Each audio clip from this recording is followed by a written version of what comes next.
Testando. Pessoal, boa tarde. Vocês estão me ouvindo bem? Tá baixo? Tá baixo.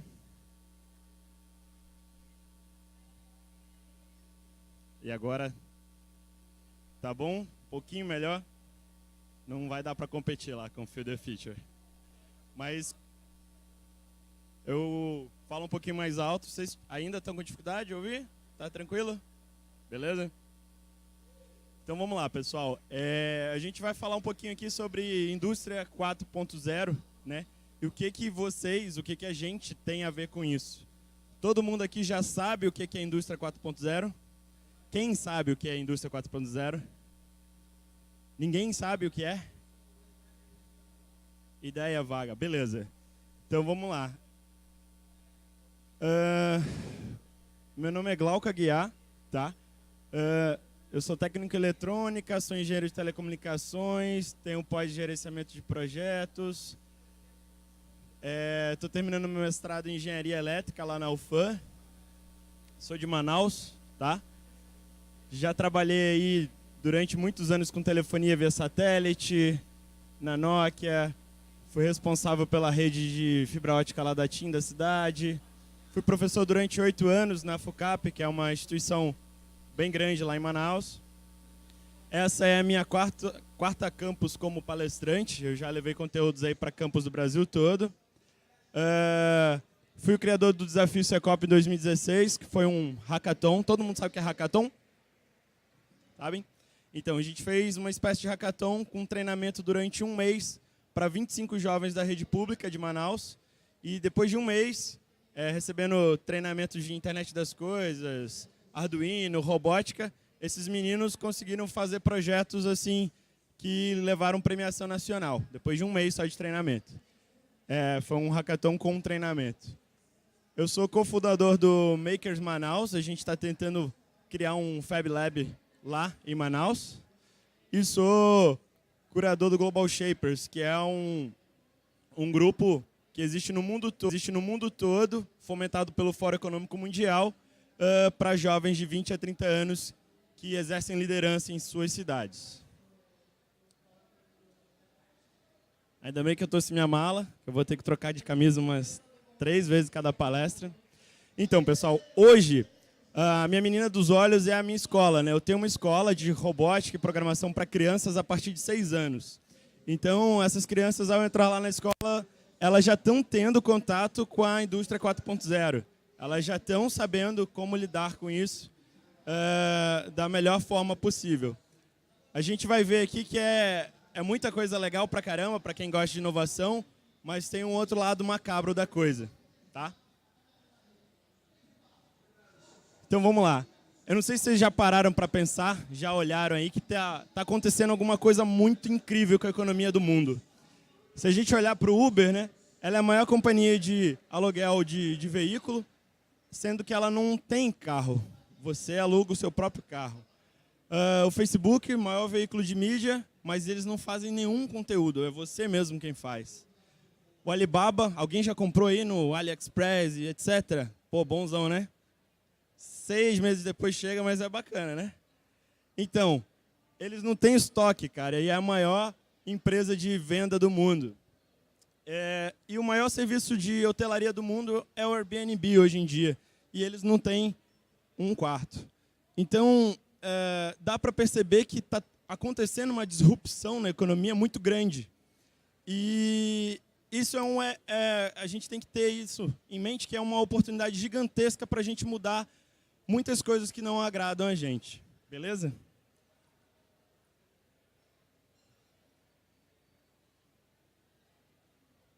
Vou dar um exemplo aqui de disrupção. Essa daqui é bem conhecida. Existe uma empresa chamada Ford, vocês já devem ter ouvido falar, que ela, para faturar 11 bilhões ao ano, ela precisava de 800 mil funcionários. Tá? Isso no auge da Ford, aí ela revendia 11 bilhões, 800 mil funcionários. Aí, eu estou fazendo uma comparação um pouco grotesca, mas o Google faz 14 bi por ano e ele só tem 58 mil funcionários. Vocês conseguiram aí enxergar o outro lado da coisa, o problema disso? Alguém aí não enxergou? A gente vai ter muita gente tendo que se recolocar, reinventar o que faz. Só que, pô, Glauco, a Ford e o Google tem nada a ver, né? Você está comparando coisas muito diferentes. Então vamos ver um mercado aí que... Esse daqui era bem famoso, né? A Blockbuster. Para a Blockbuster fazer 6 bilhões, eles precisavam de 84 mil funcionários. O Netflix veio, tomou exatamente o mercado da Blockbuster para fazer 9 bilhões de dólares. Eles só precisam de menos de 5 mil funcionários. É exatamente o mesmo mercado e dá para ver claramente que hoje se faz mais dinheiro com menos pessoas, né? Então, caraca, isso é muito assustador e tal. Não, a gente precisa se preparar, precisa ficar atento ao que está acontecendo e se colocar em alguma dessas posições aí, beleza?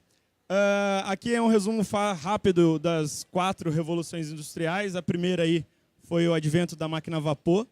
A segunda, a questão da energia elétrica. A terceira, veio a questão da automação. E a quarta é justamente sobre isso que a gente vai falar, né? Como se fosse a comunhão, a interconexão de diversas tecnologias, onde sistemas e pessoas e produtos se comunicam. A gente hoje está numa realidade que é bem interessante, que alguns produtos, e provavelmente em breve quase todos os produtos, vão poder fornecer informações para o fabricante de durabilidade, de usabilidade, por exemplo, para o fabricante se preparar já para fazer a revenda para você. E isso é uma realidade já. Eu tive a oportunidade ano passado, pessoal, de estar no Fórum Econômico Mundial, lá na Suíça, e ter uma reunião com o professor Schwab, com o Klaus Schwab. E na reunião e em todos os eventos do Fórum, só se fala em quarta revolução industrial. E é importante a gente ficar atento a isso, porque essas reuniões do Fórum, ela praticamente delimita o que vai acontecer no mundo, o que está acontecendo no mundo. Então, se eles só falam nisso, é porque realmente é importante. Inclusive, tem 2 livros do Schwab, do professor Schwab, que depois eu posso compartilhar com vocês, que ele não saiba, por PDF, para vocês darem uma olhada aí.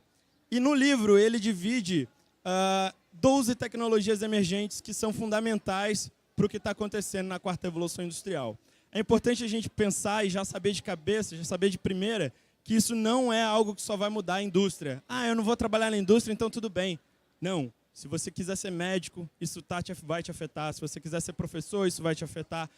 Todas, até as relações humanas estão sendo afetadas por isso, né? Hoje em dia, com esse nível de automação, eu estava semana passada no Rio, e passei domingo lá no metrô, e não tinha um guichê para vender ticket, né? Só tinha a máquina de automação. Então, é fato, como que eu vou conhecer, por exemplo, alguém no trabalho? Agora a coisa vai diminuir, né? Tem menos gente trabalhando. Então, as 12 áreas, pessoal, a primeira dividiu em 4 grandes grupos, que o primeiro grupo é esse transcendência digital, e a primeira grande área aí, que é a de tecnologia emergente, é a computação quântica. Tem alguém aqui que é de eletrônica, engenharia, informática? Levanta a mão, por favor. Vocês com certeza já devem ter ouvido falar em computação quântica. Se não ouviram, basicamente vai mudar todo o paradigma que a gente tem hoje. Tudo que a gente trabalha é baseado na lógica digital binária. E a computação quântica não trabalha com essa lógica. Isso muda praticamente tudo que a gente tem estudado em relação a isso. E há possibilidades aí inimagináveis de poder computacional com isso. Eu vou resumir basicamente, se eu for falar das 12 aqui, a gente vai até a noite. E só abrindo um parênteses, vocês estão participando comigo aqui de uma maratona. Eu começo agora 2 e eu só saio daqui 10h45, depois da 4ª palestra. Beleza? Mas é em outros palcos. Blockchain, pessoal. Blockchain também é uma das tecnologias emergentes também muito importante. Todo mundo aqui já deve ter ouvido falar no Bitcoin. Já. Galera, o Bitcoin é uma das tecnologias que utiliza o blockchain. Basicamente, imagine o blockchain como uma corrente onde você consegue encadear os dados e você consegue rastreá-los, consegue verificar ali o que aconteceu. Então, você pode usar blockchain aí para Bitcoin, você pode usar blockchain para aluguel de carros, para registro de imóveis, para registro de patentes, enfim. É uma tecnologia que você pode usar para diversas coisas. Internet das coisas. É um dos pilares da quarta revolução industrial, é que permite, né, que os dispositivos e produtos se comuniquem pela internet, por rede sem fio. E, basicamente, né, eu gosto muito de comparar a internet das coisas com essa árvore aí, porque ela basicamente tem uma... Cadê aqui? O meu laser não está apontando lá. Mas tem uma nuvenzinha ali de inovação tecnológica. Ela, né, meio que rega essa árvore aí, que tem as tecnologias de IoT, que sejam casas inteligentes, carros inteligentes. E o software seria ali o caule, né?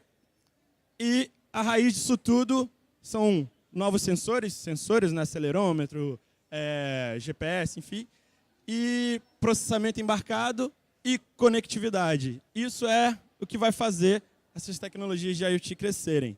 Tá? Mais tarde, acho que é 10 horas da noite, tem uma palestra só de IoT, quem quiser entrar mais nesse assunto. Então, isso abre possibilidade para casas inteligentes, redes elétricas que se auto-corrigem, né, quando a gente tem falha, carros inteligentes também, além de autopilotáveis conectados entre si. Questão de cuidados com a saúde também de forma mais inteligente. E tem assim uma infinidade de produtos que eu não vou entrar em detalhes aqui.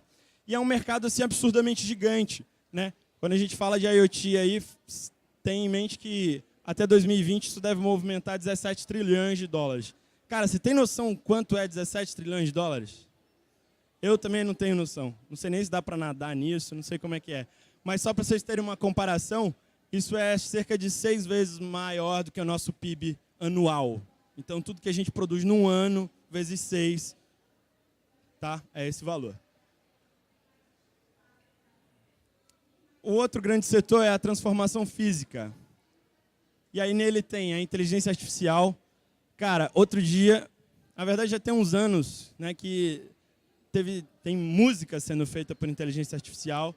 Eu em casa uso bastante a Google Home também, que é baseada em inteligência artificial. Cada vez mais vocês estão percebendo que as lojas da internet estão utilizando bastante isso, né? É incrível como você procura aquele PlayStation 4 e de repente aparece milhões de propaganda do PlayStation 4, né? A robótica também é um outro ramo. Daqui a pouco eu ligo o Alpha aí para fazer alguma coisa aí. Ele é mais divertido que eu. E é fato que a robótica também está alterando muito essas relações de trabalho. Eu, por morar em Manaus, por exemplo, a gente tem presenciado fábricas inteiras trocando linhas de produção por linhas de produção 100% automatizada, né? 100% com robôs. Outra tecnologia emergente muito importante para a quarta revolução é a produção de materiais, a produção aditiva. Como a gente conhece de impressão 3D. Tá? É algo também que vai facilitar bastante, tem seus poréns, mas tem facilitado bastante a produção caseira, né? De peças, de artigos aí. A ideia é que daqui a um tempo você pare de comprar produtos diretamente e comece a construí-los em casa. Todo mundo aqui já tem uma impressora 3D em casa? Alguém tem? Eu tenho 3.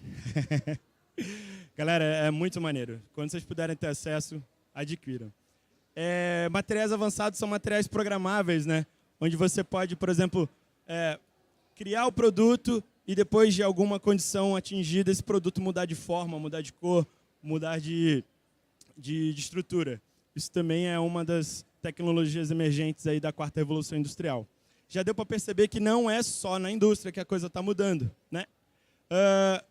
Um outro setor aqui que a gente dividiu, que é a melhoria do ser humano. E aí entra neurotecnologia, entra um pouco aí de biohacking. Vocês já conheceram é a primeira campus de vocês? Todo mundo aqui é a primeira campus? Alguém já esteve em outra? Já? Vocês viram aquela... Foram na campus onde... Eu não vou lembrar o nome do cara. Que ele tem um chip NFC instalado no braço e ele abre a porta da casa, faz as paradas todas só com gesso. Algumas campos atrás teve o Neilson Borg, né? Que ele nasceu com uma certa deficiência, acho que ele era daltônico. E aí ele instalou uma antena, né, na cabeça para poder, claro, conectado ao sistema neurológico dele para ele conseguir enxergar. No caso, parece que não deu muito certo, ele ouve as cores, é uma parada assim. E, tipo, isso está acontecendo, gente, não é ficção científica. Realidade aumentada e virtual também é algo que está possibilitando, por exemplo, o estudo, né? Hoje em dia, vocês já entraram... Tem alguém de medicina aqui? É difícil a galera de medicina tá... Tem? Você é de medicina? Não? É difícil a galera de medicina estar na campus, mas... Alguém imagina como que é um laboratório onde você vai estudar... Meu Deus, qual é a disciplina lá que você estuda? Anatomia. Obrigado, galera. Então, vocês têm noção quanto isso é fedido, quanto isso é bizarro você lidar com o corpo? Então, hoje, com realidade virtual, você consegue fazer... exploit, né? Você consegue aumentar, girar, consegue ver funcionamento, você consegue ver como o coração se comporta exatamente no momento de um ataque cardíaco, coisa que você não vai conseguir ver no laboratório com um cadáver. E isso está abrindo absurdamente o mercado de educação aí. Outra área que é muito importante, principalmente para a gente aqui da Amazônia, é a área de biotecnologia. Um outro setor é o desenvolvimento do mundo, galera. E aí ele conta com o quê? Obtenção, armazenamento e transmissão de energia. Dá para ver claramente que a forma que a gente tem se transportado no mundo, ele não tem feito muito bem para ele, né? A gente, diariamente, libera muita coisa ruim no ar por conta disso. E aí, empresas que estão trabalhando com essa questão de eficiência energética, energia renovável, carros elétricos, por exemplo, também é algo que vai estar muito em alta. Então, infelizmente aqui no Brasil ainda não é uma realidade, pelo menos de carros elétricos, né? A gente tem no máximo aí alguns híbridos, mas é algo que não tem como frear, né? É algo que está vindo com tudo. Outra área bem interessante é a geoengenharia, é onde você modifica alguns comportamentos naturais da Terra para melhorar alguma condição. Então, você pode evitar aí chuva ácida, você pode aí reduzir terremoto, você pode melhorar a questão climática e é também uma área aí bem interessante. Essa daqui, para o Brasil, geralmente o pessoal fala, caraca, mó viagem, nada a ver, a gente não tem corrida espacial, a gente... nossa, isso aí não tem nada a ver. Galera, todo mundo aqui conhece a SpaceX? Quem conhece a SpaceX? SpaceX, galera, só para vocês terem uma noção, eles criaram o primeiro foguete, né, da humanidade que ele pode ser lançado, liberar lá o que ele precisa liberar, seja satélite, enfim, e depois ele estaciona em pé. Isso reduz cerca de 95% do custo, porque antigamente o foguete ia e se destruía. Então, eles conseguiram modificar completamente a corrida espacial. Inclusive, a estimativa é que nos próximos 5 anos a gente tenha mais satélites rodeando a Terra do que a gente já teve na história da humanidade, por conta desse tipo de advento da SpaceX. E não fica só aí.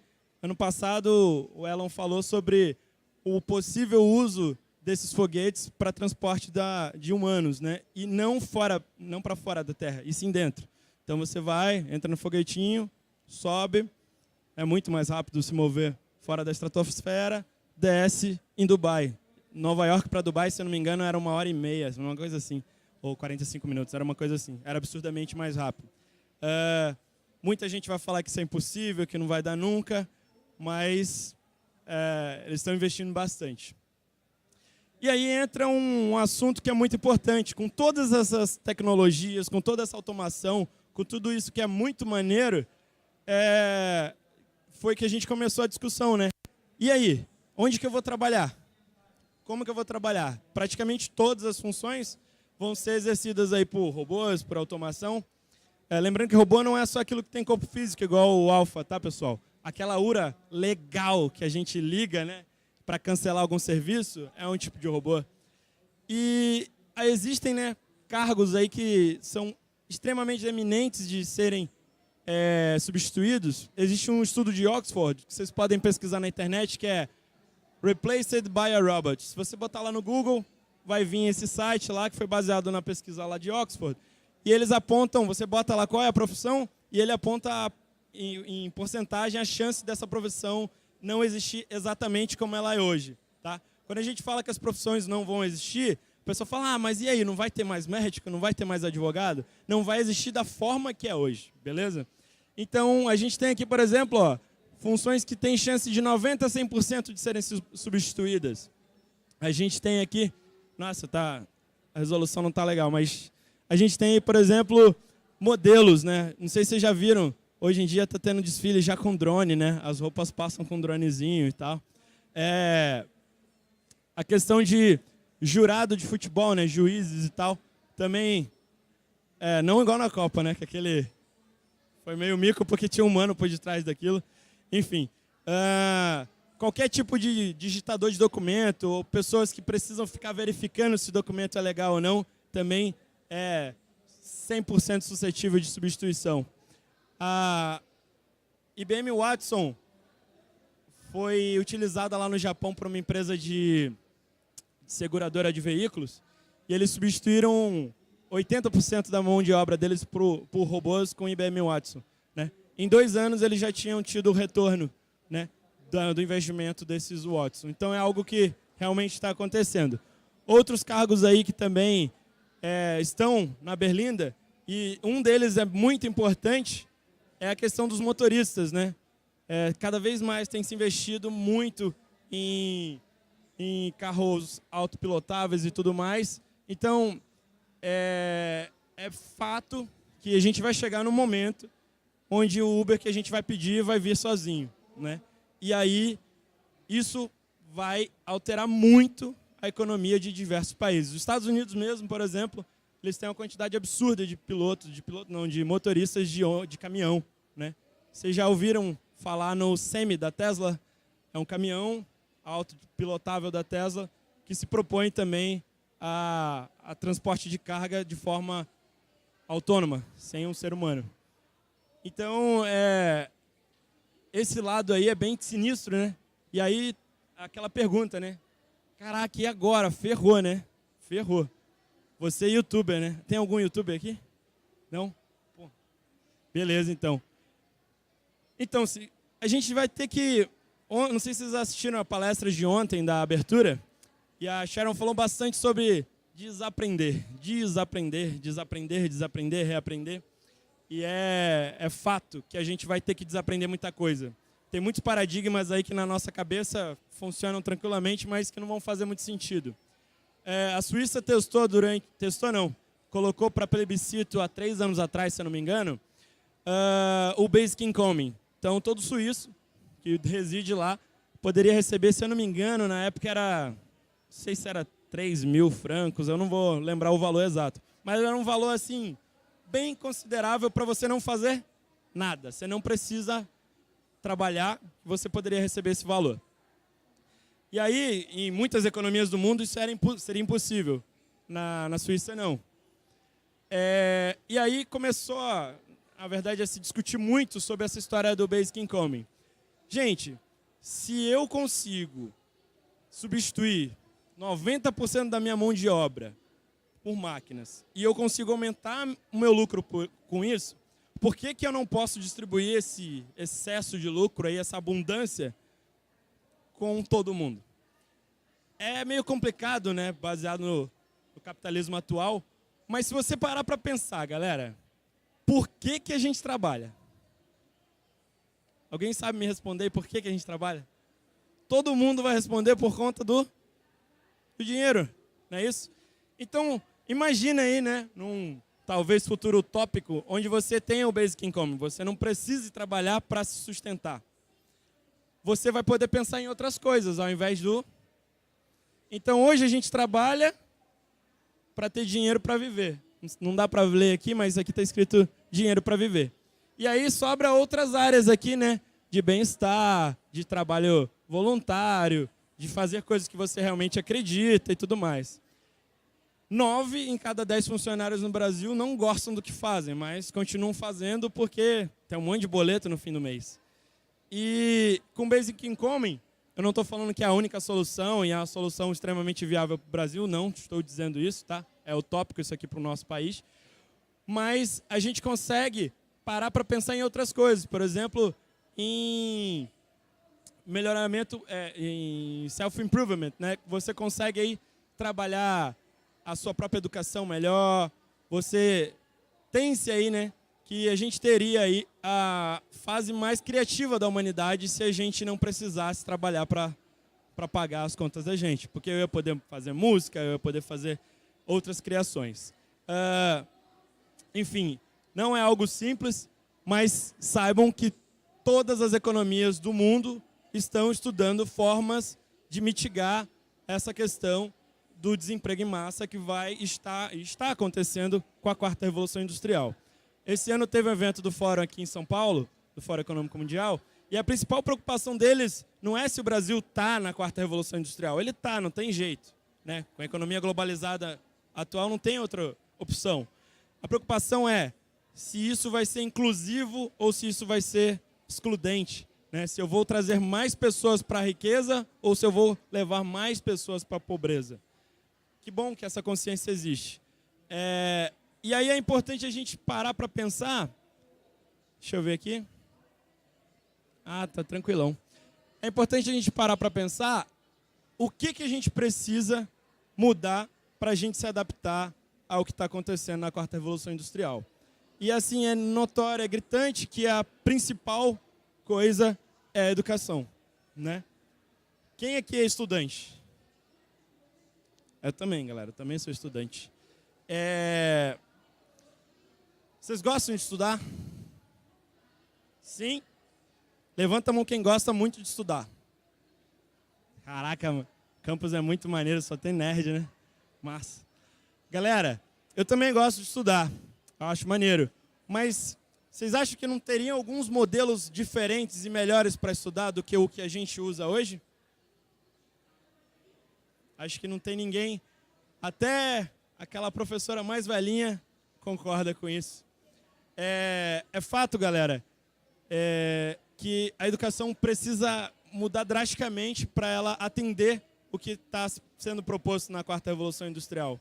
Hoje, o que o mercado quer é pessoa criativa, é pessoa que toma responsabilidade, que vai atrás do conhecimento. E a escola de hoje não prepara a pessoa para ser assim. Ela prepara a pessoa para obedecer normas, obedecer regras, obedecer horários. E isso é terrível, né? Durante muito tempo funcionou. Na terceira revolução era isso, né? Você entrava na indústria, apertava os parafusos, fazia o que tinha que fazer, batia o ponto, ia embora para casa. Funcionou durante muito tempo. Hoje em dia isso não funciona mais. E aí tem uma frase aqui do Thomas Frey que eu acho bem interessante, que até 2030 ele prevê aí que a maior empresa do mundo, ela vai bater na Amazon, vai bater na Apple, na Google, vai ser uma empresa de educação que trabalha com inteligência artificial pela internet, né? Em um breve, né, espaço de tempo, não vai fazer sentido você sair da sua casa, pegar um trânsito desgraçado, entrar numa sala de aula e ficar enclausurado lá durante 5 horas, isso quando você não estuda integral, e estudar, tá? Isso já está acontecendo, existe hoje o EAD, só que o EAD hoje não é do jeito que ele deveria ser para ser legal, para ser entusiasmante. Então eu tenho uma pergunta para vocês. Como que era o mundo há 300 anos atrás? Não tinha smartphone, de jeito nenhum, né? Não tinha computadores, óbvio, internet, televisão. Não tinha nem energia elétrica, galera, há 300 anos atrás. Carro também não tinha. Mas tinha uma coisa chamada escola. E ela não mudou muito de 300 anos para cá, mudou? As salas de aula, no geral, se parecem um pouco com isso. Só é colorido, né? Então é fato que a gente precisa mudar isso rapidamente. Pessoal, a ODS 4 Vocês sabem o que são ODSs? Objetivo de Desenvolvimento Sustentável. A ONU, né, estabeleceu, acho que são 17 Objetivos de Desenvolvimento Sustentável, e o 4 é o de Educação de Qualidade. E a gente, quando fala que a gente precisa alterar a educação, a gente precisa parar para pensar, né? Vocês já viram aquele quadro lá, O Brasil que eu quero, né? Com certeza vocês já viram, né? É bom vocês exercitarem um pouquinho diferente do Brasil que eu quero. É o Brasil que eu estou tentando mudar. O que você tem feito para mudar para o Brasil que você quer? Isso é muito importante, né? Cerca de 263 milhões de jovens hoje não estudam, tá? No mundo, tá? Como que a gente pode tornar a educação mais acessível aqui no país? A educação aqui no Brasil, ela é inclusiva? São perguntas aí que a gente tem que ficar se fazendo. Eu tenho acesso a um mapa de transformação lá do Fórum Econômico, e no mapa de transformação, não está dando para ler aqui, mas ele tem alguns quadrantes que são bem importantes para a educação do futuro, tá? Educação continuada, educação de STEM, que é de ciência, tecnologia, engenharia e matemática. Deixa eu ver aqui as outras que eu não sei de cabeça.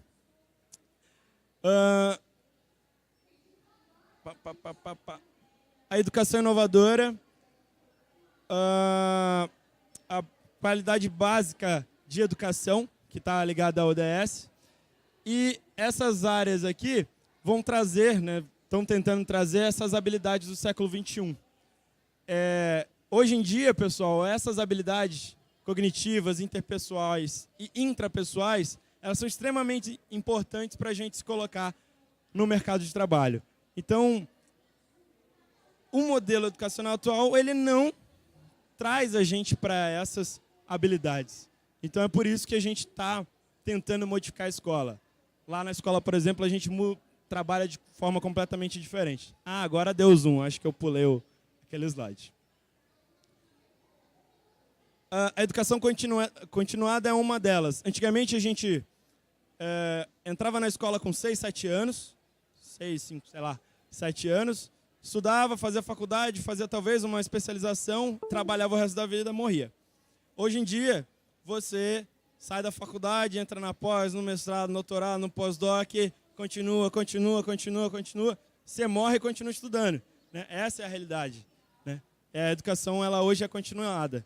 Então, a gente precisa se preparar, né, para conseguir estudar o resto da vida. Para isso, a gente tem que ter prazer ao estudar. Isso é o que a gente trabalha lá na escola, né? A gente trabalha com ensino de ciência, tecnologia, engenharia e matemática atrelado ao currículo básico. E isso torna o aprendizado bem mais agradável. É bem mais legal você aprender física, movimentando um robô, programando um robozinho, do que você ver aquela mesma experiência de Arquimedes, que é repetida há 200 anos nas escolas. Então, claro que é importante, mas tem formas bem divertidas de fazer coisas que não são tão legais. Praticamente todo mundo aqui falou que adora estudar, né? Maneiro. E quem aqui gosta de fazer prova, então?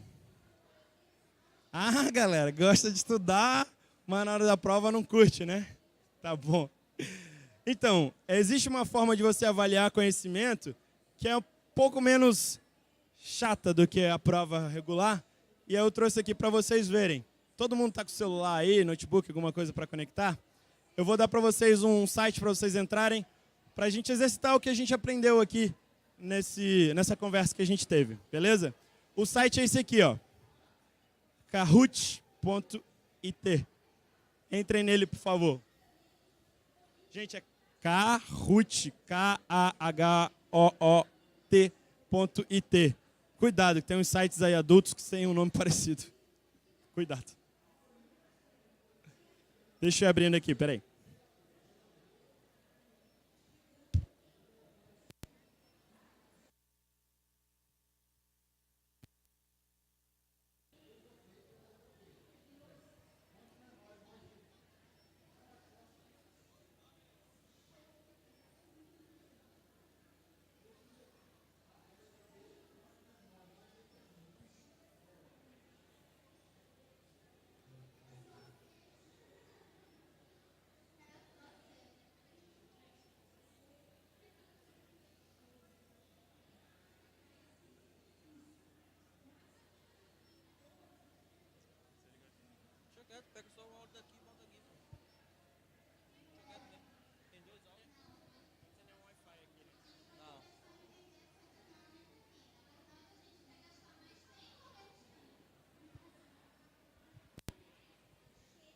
Pessoal, todo mundo conseguiu entrar no site?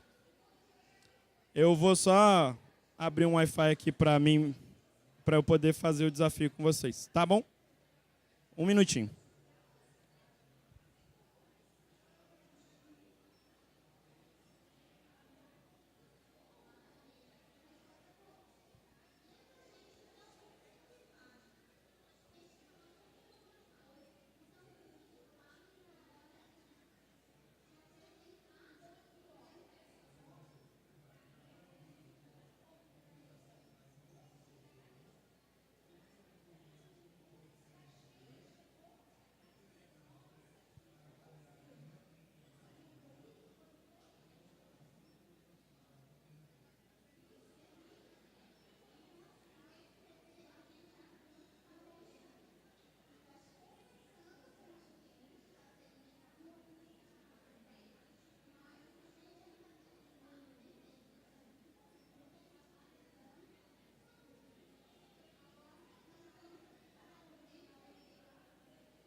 Então, pessoal, vocês que entraram aí no kahoot.it, ele provavelmente está pedindo um PIN number para vocês, né? Um número, né? E vocês vão digitar esse número que vai aparecer em breve.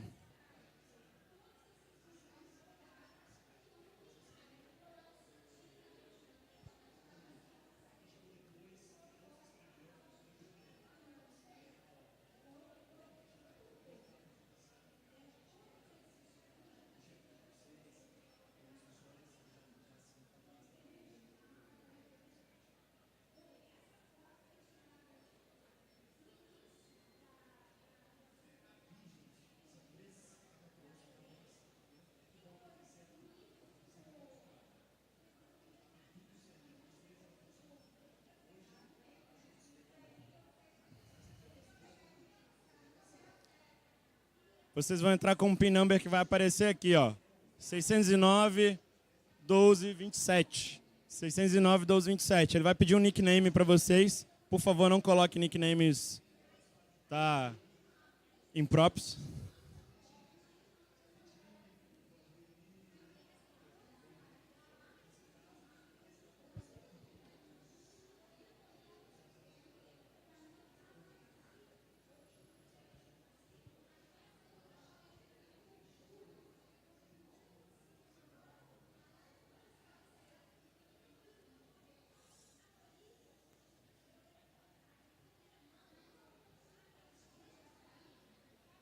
$42 players, 45. Caramba.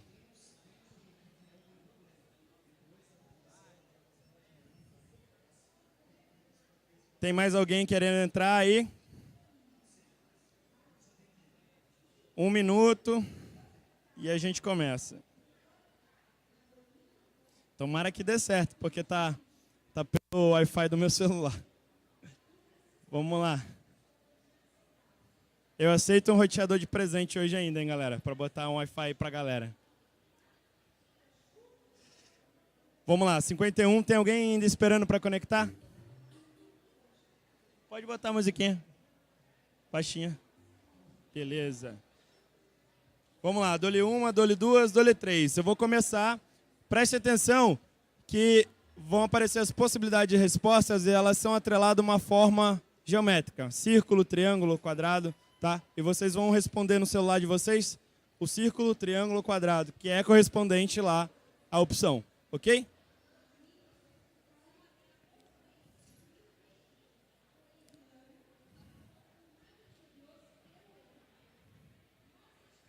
Ah, essa é muito fácil.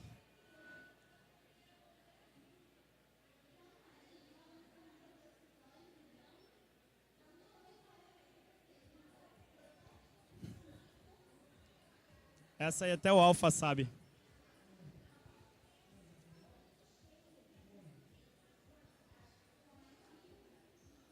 Essa era só para aquecer, hein, galera? Eita ferro, teve gente que errou ainda. Beleza. Próxima. Quem é Jess? Quem é Jess? Jess tá em primeiro, hein, galera? Quem responde mais rápido, tá, pessoal? Ganha mais pontos, tá?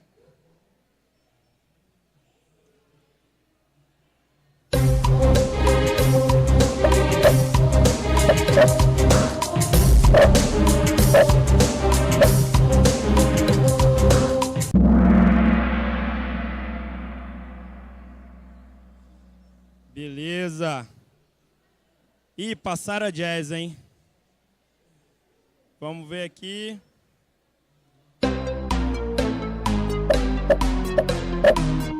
Quero ver quem não tava dormindo nessa hora, hein?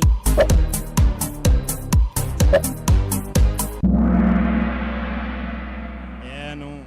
17 trilhões, galera. E quem é o Nuzigor? Caraca, um monstro. Vamos lá. Não é uma tecnologia emergente citada, hein, galera?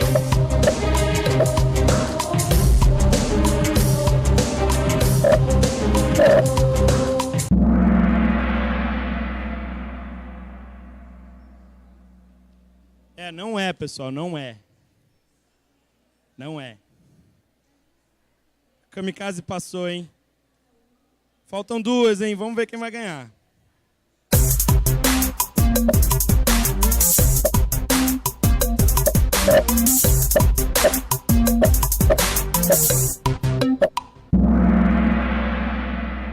Caramba, a sigla.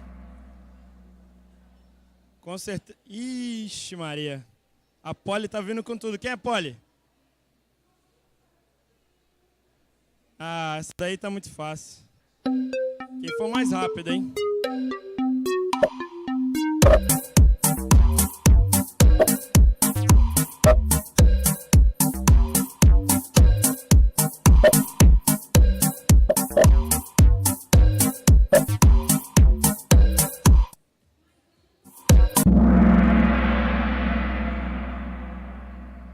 Beleza, quase todo mundo acertou. Vamos ver quem ganhou. Kamikaze ficou em primeiro. Kamikaze, a Polly. Quem é a Polly? Polly, Kamikaze. Quem é?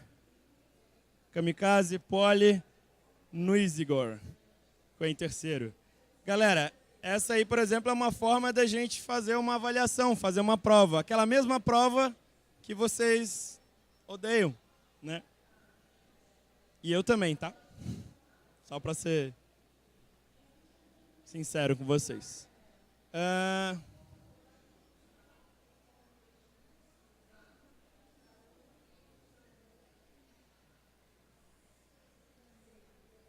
Deixa eu só fechar a apresentação com vocês. 5 minutos. Tinha um carinha que estava aqui que queria falar para vocês. Cadê? Meu Deus. Ele queria falar para vocês do hub de quarta revolução industrial. Mas ele não está aqui ainda. Estava esperando ele aqui no palco. Enfim, a reflexão que eu sempre fecho minhas palestras é sobre essa daqui. Todo mundo lembra dos Flintstones? Já viram os Jetsons? Já? Os Flintstones e os Jetsons, ambos são da Hanna-Barbera, mesmo produtor. Alguém lembra quanto tempo o pessoal lá nos Flintstones trabalhava? Mas assim, eles sempre estavam indo com lanchinho, sempre eles estavam indo para o trabalho, tinha cenas no trabalho.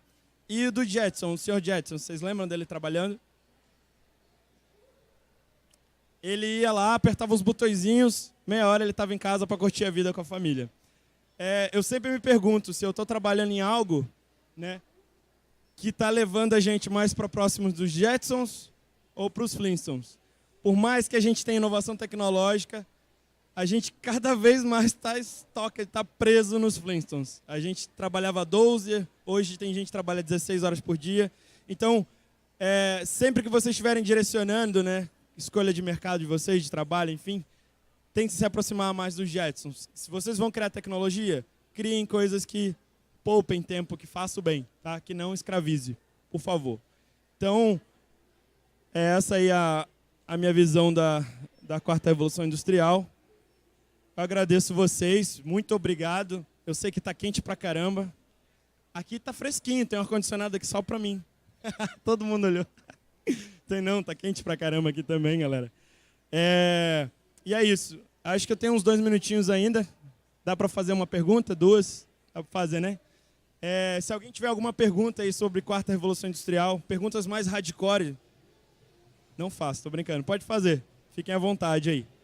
Enquanto eu conecto aqui no Alpha para fazer a demonstração. Alguma pergunta? Alguma pergunta, pessoal? Vocês vão para casa fazer o dever de casa, é? A Polly tem uma pergunta. Tá, eu vou fazer por ela. Tá, já que a gente não vai ter que ir até a escola, né, para se educar, como é que a gente vai socializar, interagir, fazer novos amigos, assim? Essa pergunta é muito importante. Por quê? Porque todo palestrante sempre fala que as perguntas das pessoas são importantes. Brincadeira, professor. Ela é realmente muito importante. É uma preocupação grande nossa essa questão. A gente estava numa reunião. Mentira, a gente estava no bar conversando outro dia. E aí caímos nessa discussão. Cara, eu conheci a minha namorada, sei lá, ela trabalhava num lugar que eu frequentava e eu conheci, a gente estudava junto, enfim. As pessoas se conhecem e se relacionam muitas vezes por conta de relação de trabalho. E de estudo, por exemplo. E aí essa é uma preocupação e, querendo ou não, isso já está mudando drasticamente. Eu conheço, sei lá, pelo menos aqui de cabeça, 5 casais de amigos meus que se conheceram no Tinder. E estão namorando sério, galera. Então, assim, infelizmente, essa forma de socialização, ela está mudando. E eu não concordo que está mudando para melhor, tá? Mas ela está mudando já, independente da escola mudar ou não. Então, a gente é que tem que se policiar nesse sentido, né? Custa nada ali. Na verdade, a escola não vai deixar de existir. Mas provavelmente ela não vai ela vai se transformar num local que você vai lá para fazer discussões, para você colocar projetos em prática, não necessariamente para absorver conteúdo. Talvez isso te responda com um pouquinho mais de alívio, né? É isso. Mais alguma pergunta? Encerrou. Obrigado, galera. Valeu.